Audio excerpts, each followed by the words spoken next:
Shalom.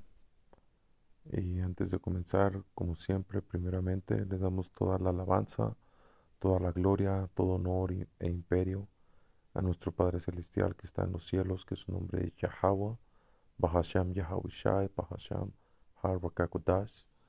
Y también le damos doble honor a nuestros apóstoles de la gran piedra de molino, que nos han enseñado el 100% de esta verdad en sinceridad, a todos los ancianos, obispos y maestros de GMS, doble honores.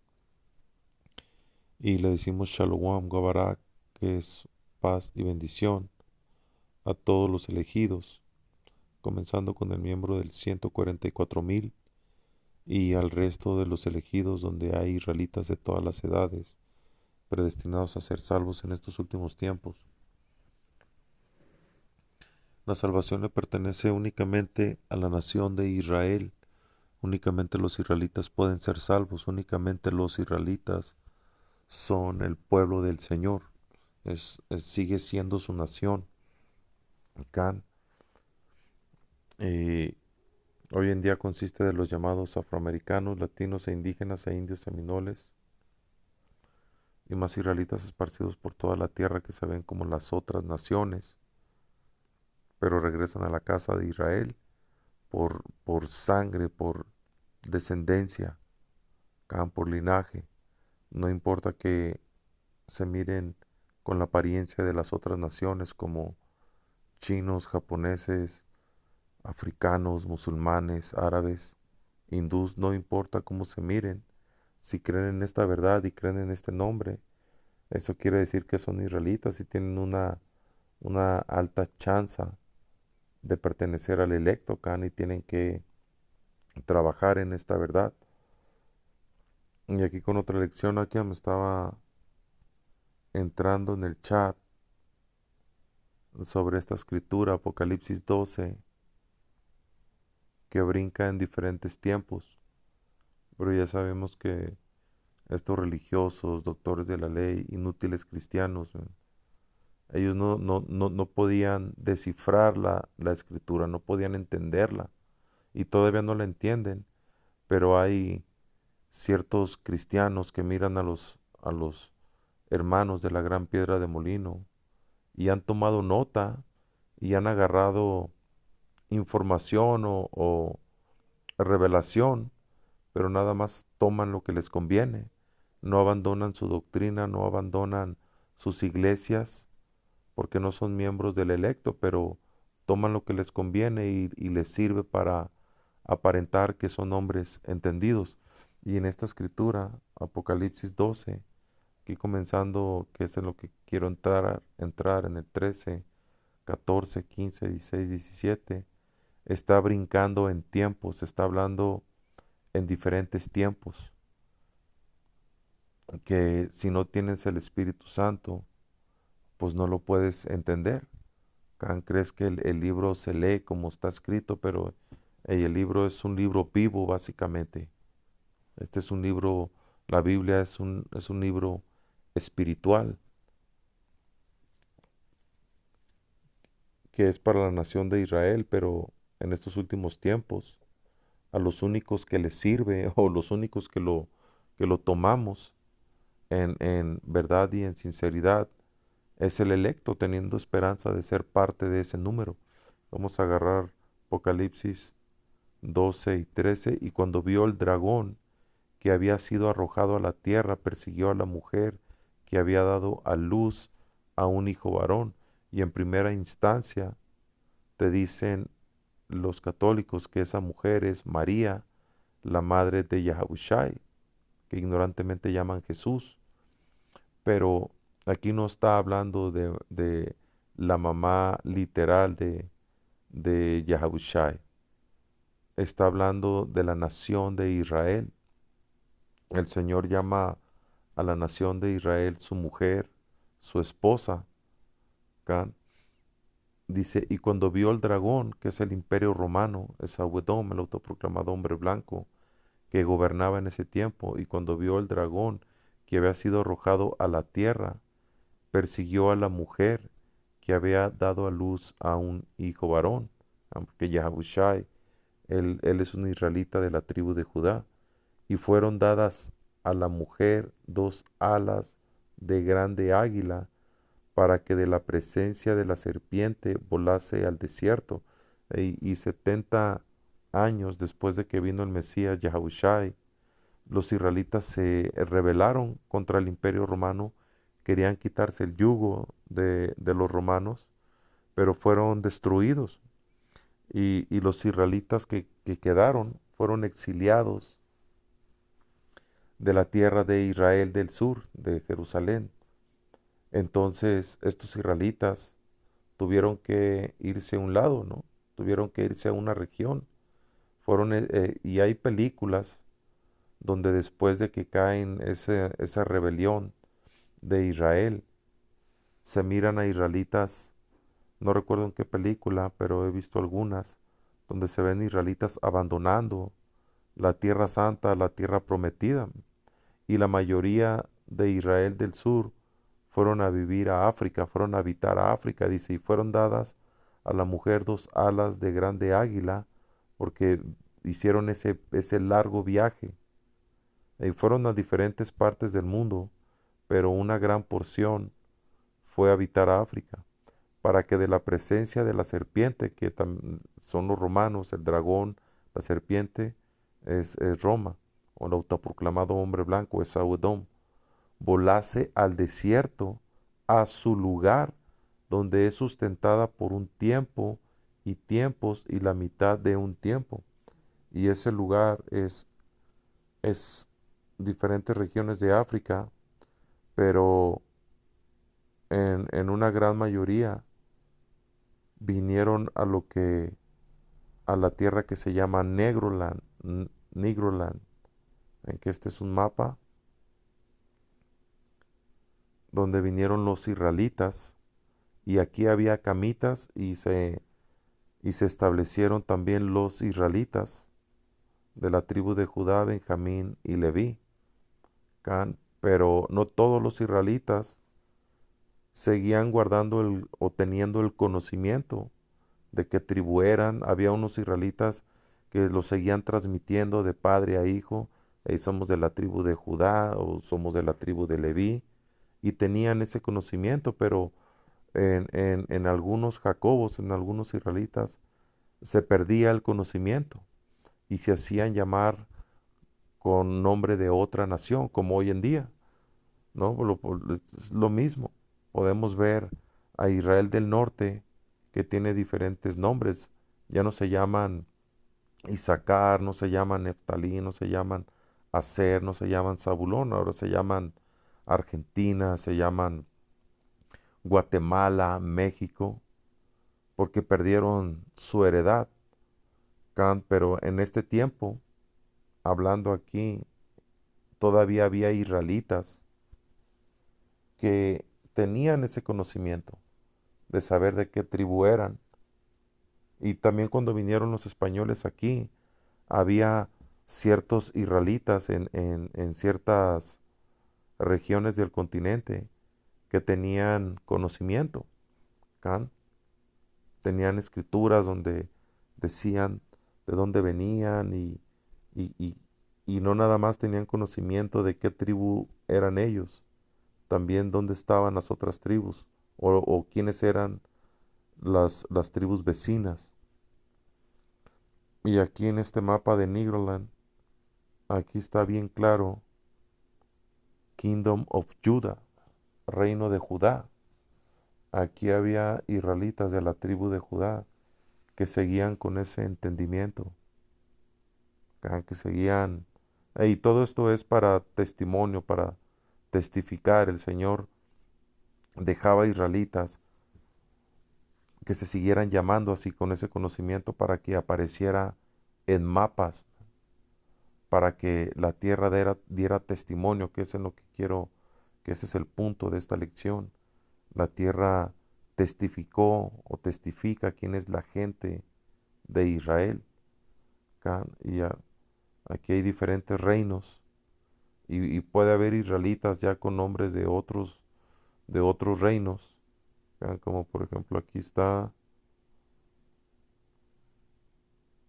dice la nación de los Fulis de Cazón, ¿no? Y luego la nación de los Bambras. Y luego aquí dice el reino de Tombut, reino de Gubur,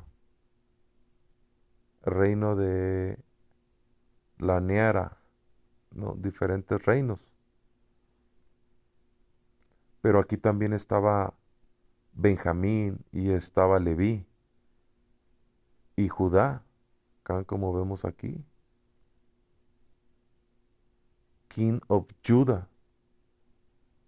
Aquí es donde vino el reino del sur en un gran número, porque no nada más se vinieron para acá, también fueron a ciertas regiones de lo que hoy conocemos como Europa, a otras regiones de Medio Oriente. Y si fueron dadas a la mujer dos alas de grande águila, que es la nación de Israel, para que de la presencia de la serpiente volasen al desierto, para que de estar bajo Roma o de estar en el imperio romano o ser parte del imperio romano, porque el imperio romano gobernaba en ese tiempo a la nación de Israel y a otras naciones. Dice, volase al desierto, a su lugar, donde es sustentada por un tiempo y tiempos y la mitad de un tiempo. Y ya sabemos que después hubo una alianza de naciones, de edomitas, junto con verdaderos africanos, verdaderos camitas, ismaelitas y amalequitas, que Amalek es la tribu cerebro de Edom, por así decirlo. Son edomitas también, los llamados una tribu de Israel, man, pero no son la tribu de Israel. Robaron el nombre. Y hubo una alianza de naciones para atrapar a los israelitas del reino del sur, porque el reino del norte ya estaba en las Américas. Así que venían africanos, camitas verdaderos, atrapaban a los israelitas y los llevaban a vender a quien, a Sawedom, a Ismael, y eran transportados en barcos de Amalek. Amalek era básicamente el cerebro de esta operación.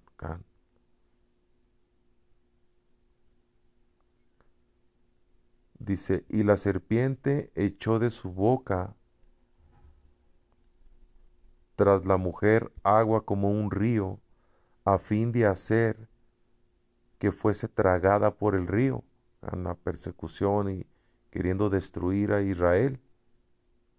Que también, como le pregunté al chat GPT, eso también está entrando Esaú Edom, queriendo borrar el conocimiento de quién es la gente de Israel, desapareciendo escrituras, desapareciendo textos, desapareciendo pruebas en la tierra de donde habían habitado los israelitas, pero al fin del día no pudo, y eso es porque el Señor tenía un tiempo para que Israel o el remanente de Israel, que es el único que va a regresar al Señor, fuera levantado. Dice, y la serpiente echó de su boca tras la mujer agua como un río, a fin de hacer que fuese arrastrada por el río.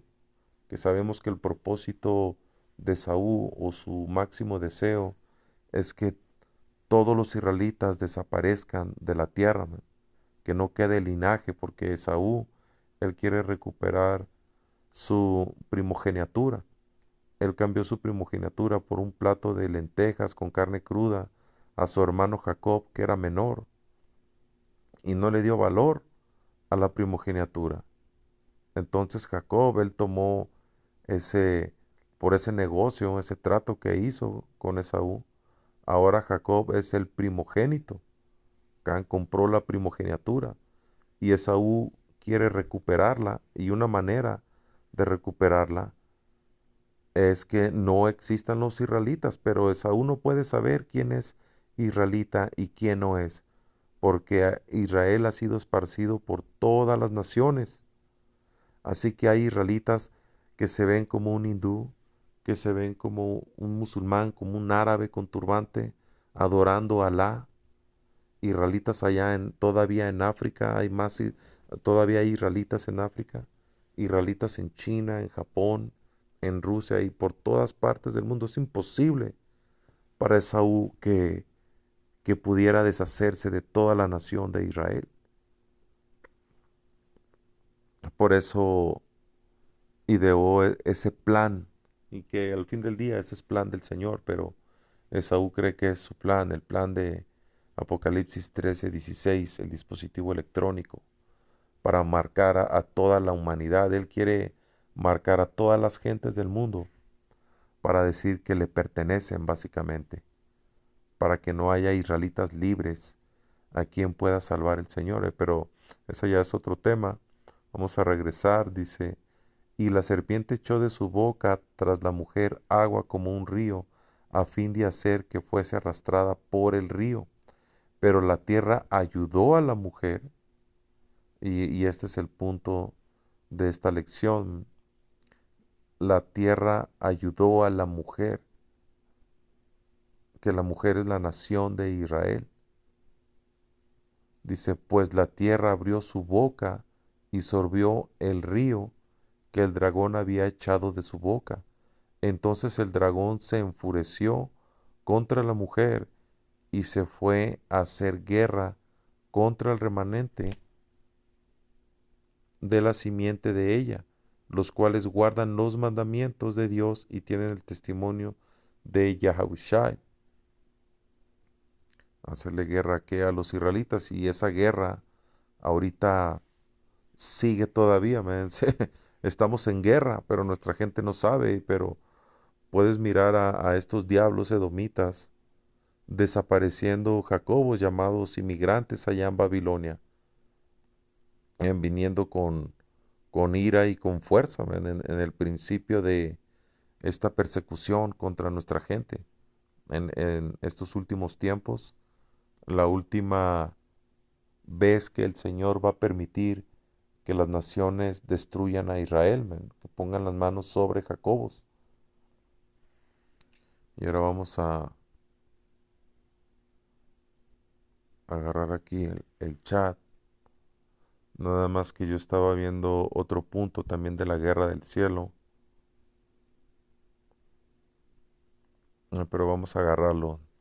Dice, la guerra en el cielo, versos 7, 9, dice, y hubo una gran batalla en el cielo, Miguel y sus ángeles combatían contra el dragón. Aquí es literal y profético a la vez. Es esa batalla se va a manifestar físicamente en los cielos cuando Yahushua regrese con los ejércitos celestiales, los ángeles, contra las fuerzas militares de las Naciones Unidas, OTAN, Estados Unidos, Rusia, China. Y sabemos que la escritura menciona que las naciones van a ser reunidas en el valle de Josafat o Yahweh las montañas de las naciones.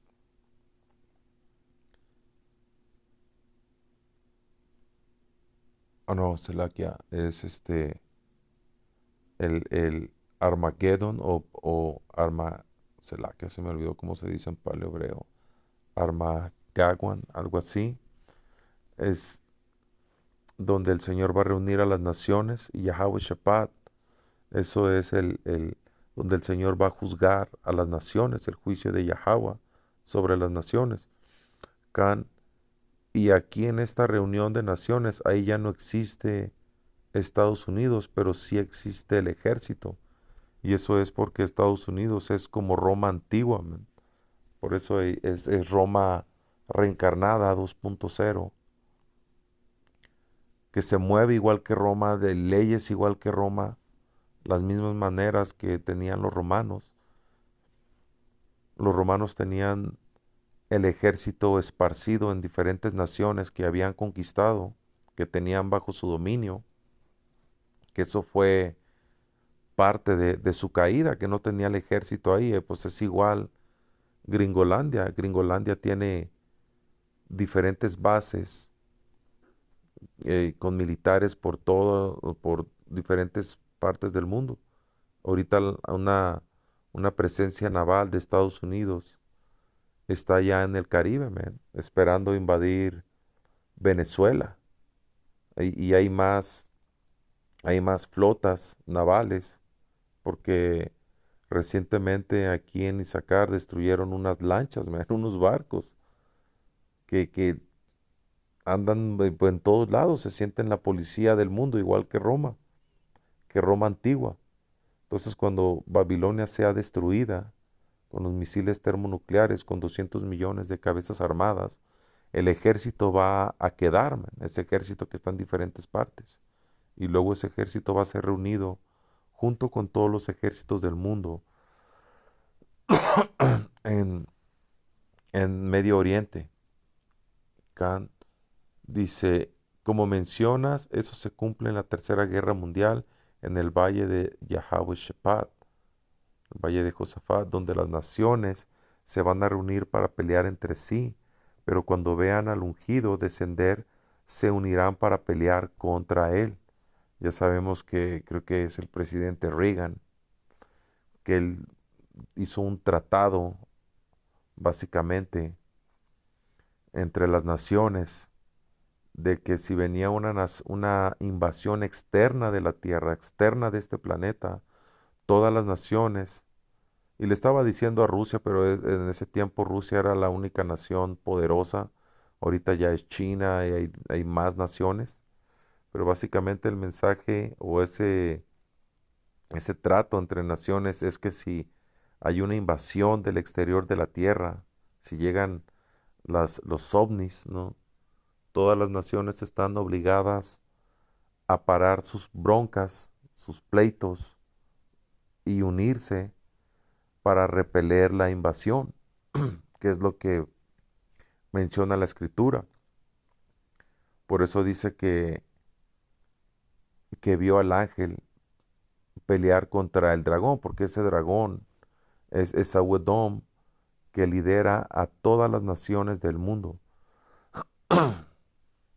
Dice, como mencionas, eso se cumple en la Tercera Guerra Mundial en el valle de Yahweh-Shephat, donde las naciones se van a reunir para pelear entre sí. Pero cuando vean al ungido, cuando vean los carros celestiales, que llaman ovnis, descender, se unirán para pelear contra él. Y esa es la trama de la película El Día de la Independencia. Hay guerras entre las naciones y luego vienen los aliens y todas las naciones pelean primero su batalla y luego ya están unidas, ¿no? Porque en esa película le ganan a los invasores, pero en la vida real, cuando venga Yahushai, no le van a ganar. Precepto, y vi, Apocalipsis 19:19, y vi al Mesías y a los reyes de la tierra y a sus ejércitos reunidos para guerrear contra él, contra el que montaba el caballo y contra su ejército. Y ese que monta el caballo blanco es Yahushai regresando a la tierra. Y todas las naciones van a guerrear contra Yahushua porque no quieren ir a esclavitud, no quieren ser esclavos. Que cuando venga Yahushua, eso es parte de lo que va a hacer. Él va a quitar el reino de los hombres y va a poner en esclavitud a las naciones por 1000 años. Y la nación de Israel va a ser levantada, porque es la nación del Señor. Eso será una guerra literal en el cielo con naves, con las fuerzas celestiales de Yahweh, Bahasham Yahushai, destruyendo las armas de las naciones. Dice aquí, luego cambia de tema, regresa al pasado, cuando dice que el dragón persiguió a la mujer y que ella huyó al desierto. Eso ya no es futuro, sino que es historia, el tiempo del Imperio Romano.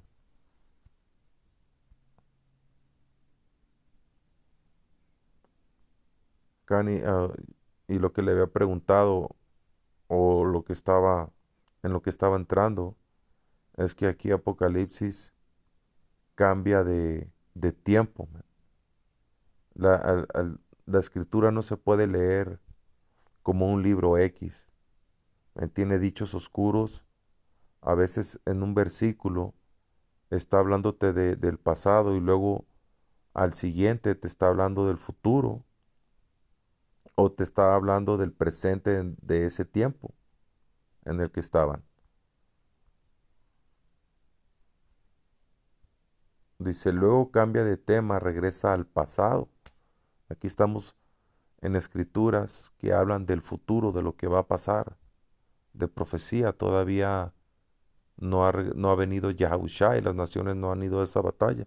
No ha habido ninguna guerra en los cielos.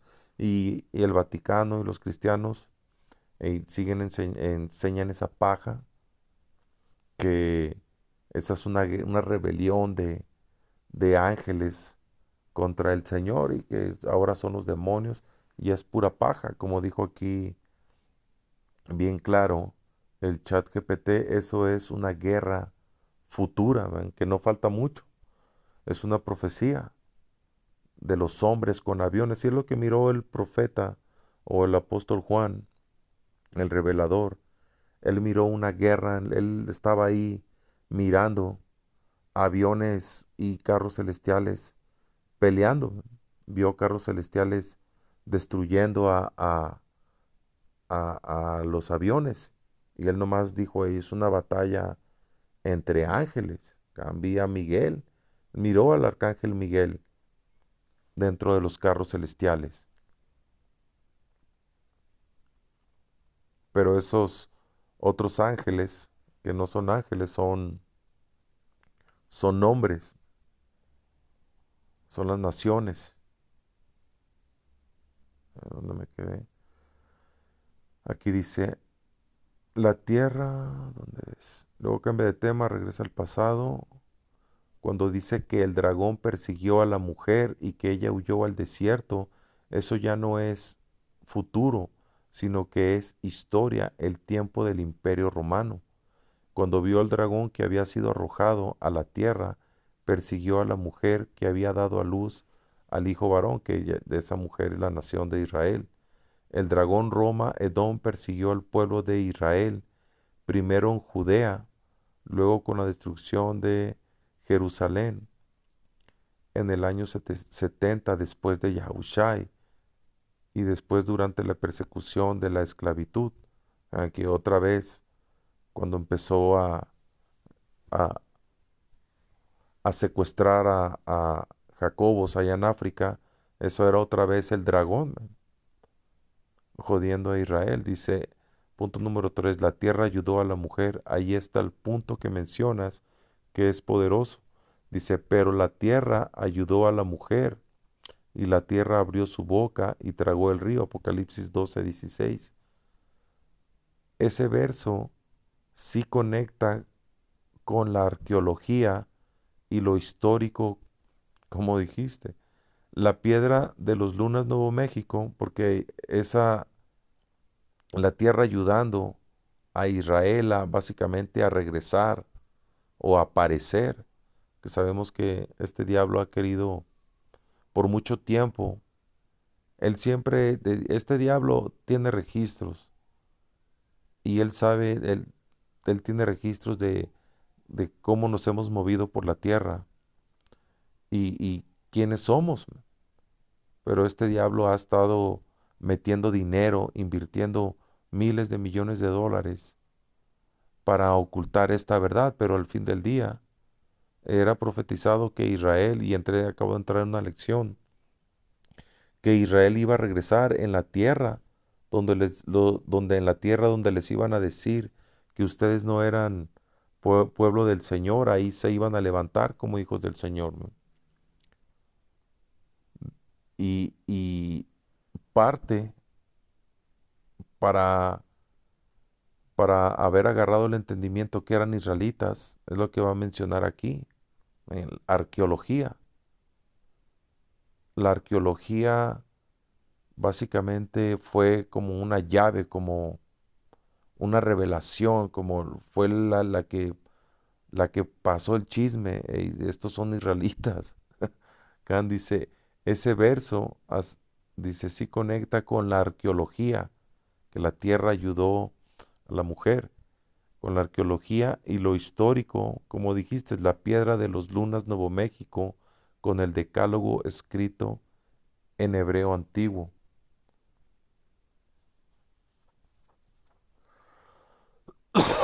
Ok, ya vimos este mapa, que también este mapa es básicamente la tierra ayudando a revelar dónde estaban los israelitas, en África, King of Judah.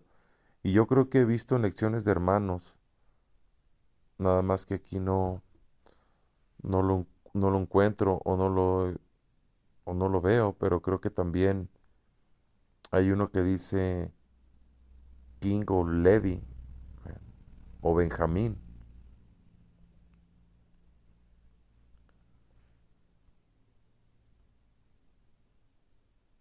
Y vamos a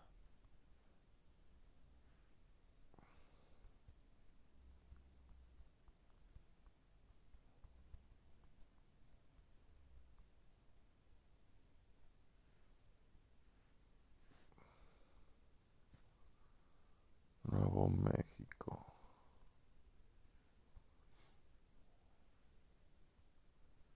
Aquí está arqueología,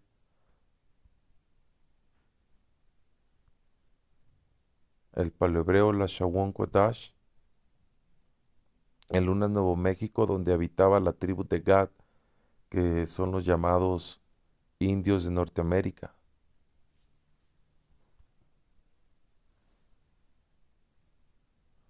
Y aquí está el nombre del padre, Yahweh. Y hermanos han entrado en lecciones, y yo he hecho varias lecciones también sobre esta roca. Y hay un video de un edomita, un erudito, que fue enviado a comprobar si verdaderamente era el paleohebreo. Y él dijo que sí, esta es la lengua santa, y leyó y mencionó el nombre del padre correctamente. ¿Y por qué está esta piedra en Luna Nuevo México? Porque la escribieron los gaditas, la tribu de Gad, que son los llamados indios de Norteamérica. Y eso es un registro de quién es Israel. Y dice, la piedra de las lunas de Nuevo México con el decálogo escrito en hebreo antiguo. Dice, las inscripciones hebreas en Puerto Rico, Brasil y Perú y México. Que yo no he escuchado de, de piedras con paleohebreo aquí en México, pero hay pirámides, hay mucha información acá. Las que sí vi una vez fueron las de Brasil, cuando recién estaba escuchando esta verdad.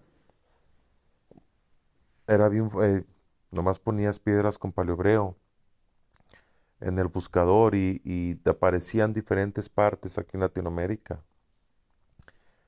Pero ya no lo he encontrado, pero ahorita encontré una escritura que es de Brasil.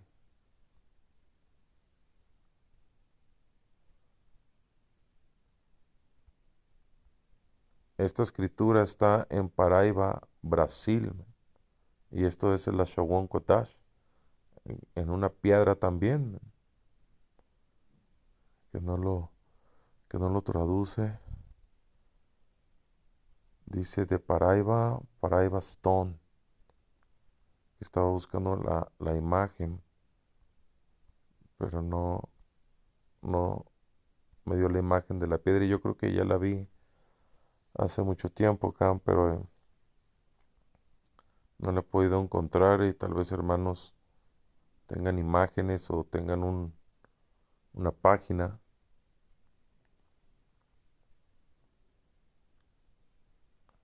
Oye, está en inglés, no lo voy a ver, no sé si lo puedo traducir.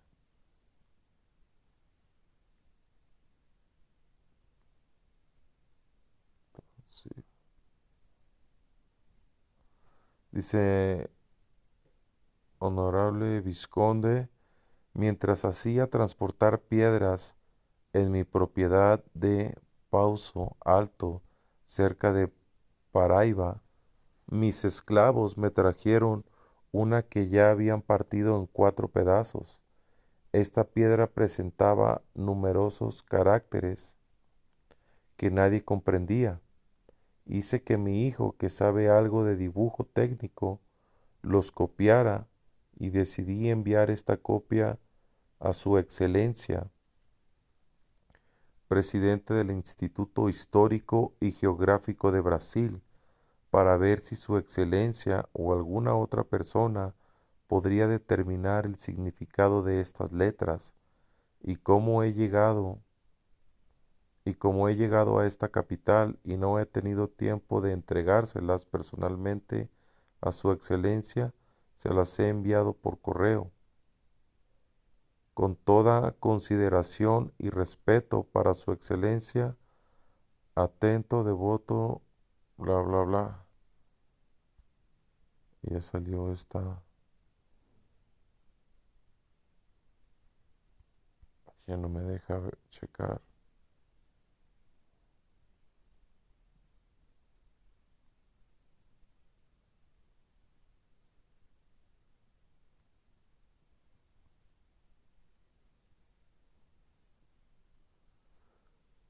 Y vamos a ver si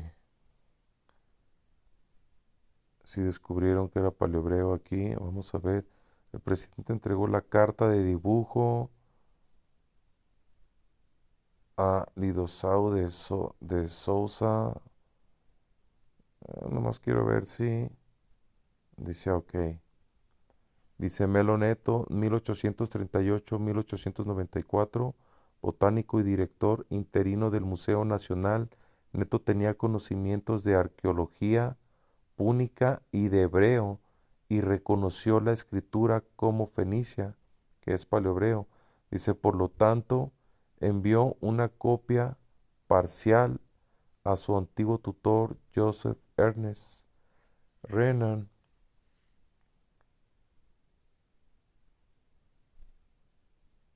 Dice, más quiero ver si comprobaron en ese tiempo que era hebreo o que le decían fenicio. Tampoco quedó impresionado quien había creído que en la autenticidad de la inscripción se convenció de que era una falsificación. Que también es lo mismo que dicen, o no dicen que esto es falso, pero dicen que hubo un grupo de ratas que emigró y que estuvo en las Américas y la escribió, man, pura paja. Ok, y también hay en Puerto Rico la tierra testificando que la gente de Puerto Rico son israelitas. A ver,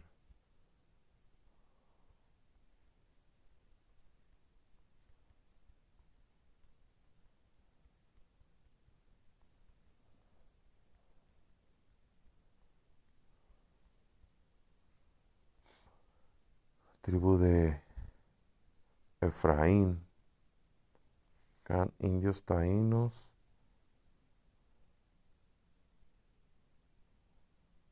Aquí,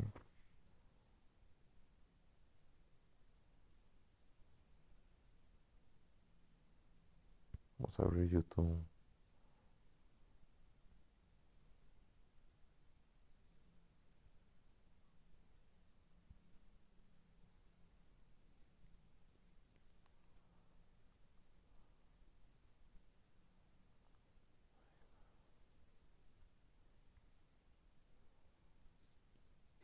Esta colección de piezas que fueron encontradas por un sacerdote en el pueblo de Guayanilla en el siglo XIX.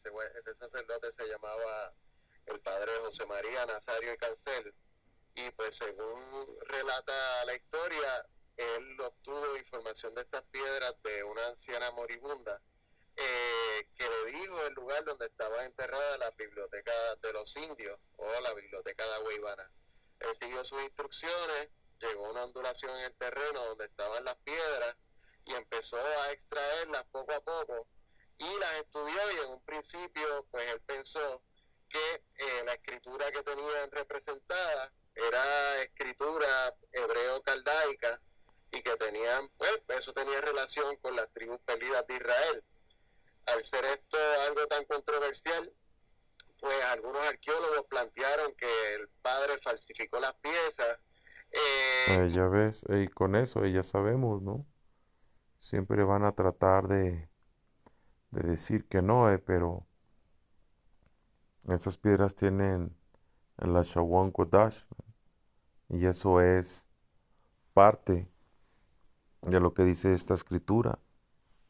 La tierra ayudó a la mujer y la tierra nos ayudó, y por eso nuestros ancianos pudieron discernir, agarrar el entendimiento por el Espíritu Santo, a ver que las maldiciones con la palabra, miraron a los indígenas cómo habían sufrido, lo que les había pasado con los llamados españoles, miraron al pueblo de los llamados afroamericanos, cómo fueron traídos, que primero fue Judá en levantarse o el reino del sur, y luego vinieron el reino del norte, con el sacerdote Abrayá, que fue quien dijo quiénes eran los israelitas del reino norteño. Ay, a ver, dice la que aquí amando un poco ya, me está pegando el sueño. Dice, ese verso sí conecta con, con lo arqueológico y lo histórico. Dice, los vestigios, brincando acá al punto 3, los vestigios de escritura paleohebreo y símbolos israelitas en las Américas. Eso es la tierra literalmente testificando, abriendo su boca, el suelo, las piedras, las cuevas y mostrando evidencia de que Israel estuvo aquí. Esa es la tierra ayudando a la mujer, la roca, las piedras claman la verdad para que el pueblo despierte. Lucas 19:40. Y si estos callaran, las piedras clamarían. Y vamos a agarrar el precepto completo.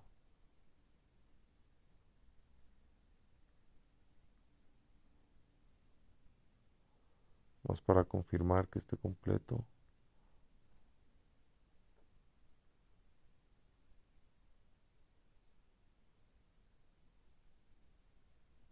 Lucas 19:40. Y él respondió y les dijo, les digo que si estos callaran, las piedras clamarían. Si lo tenía correcto. 4. El río del dragón. Dice, mientras tanto, el dragón Edom y su sistema arrojó ríos de mentiras. Y todavía hay de vez en cuando empiezan a empujar quiénes son las 10 tribus de Israel, o como los llaman las 10 tribus de Israel perdidas, que en realidad son 9. Quieren decir que es otra gente. Quieren decir que ya no existen. Hay mucha paja alrededor de esto, pero la verdad es que la tierra iba a testificar quiénes eran los israelitas, la mujer, la nación de Israel.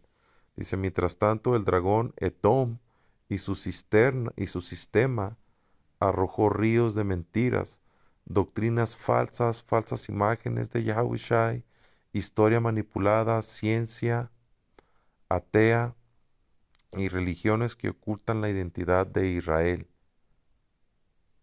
Por eso siempre cuando hay evidencia de paleohebreo o algo, siempre van a venir y van a decir o que no es paleohebreo o que es algo falsificado o que vinieron unas ratas gorras chicas y lo escribieron tiempo atrás, ¿no? Dice, pero la tierra, la evidencia física está ayudando a revertir esas mentiras, exponiendo la verdad de los hijos de Yahweh.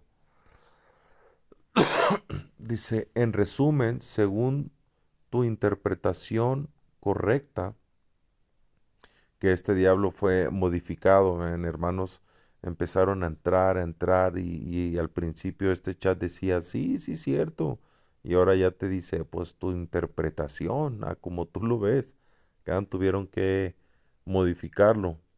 Dice, en resumen, según tu interpretación correcta, parte del capítulo, época, significado, dice, guerra del cielo, futuro, tercera guerra mundial, Yahushai contra o versus el ejército de las naciones, OTAN, y Selakia, a quien se mixtió esta lección con los carros celestiales, una lección en otra lección. Dice, mujer perseguida, pasado, imperio romano, y yo creo que aunque ya el punto ya está hecho, espero que haya sido edificante. Selakia, si andaba buscando información, no lo tenía preparado y empecé ya van como unas 2 veces que intento hacer esta lección y no podía hacerla, pero Tawara Yahao Pa Hashem Yahushai, cuando lo iba desarrollando empezaron a venir este, más recuerdos del mapa de Nigroland, no me acordaba y luego tardé en buscarlo, así que tuve que empezar otra vez la lección ahí, pero sea toda la gloria, honra y alabanza a Yahweh, Bahasham Yahushai, Bahasham Harakakodash. Doble honor a los apóstoles de la Gran Piedra de Molino GMS, todos los maestros, ancianos, obispos que nos han enseñado el 100% de esta verdad, y Shalom a los elegidos.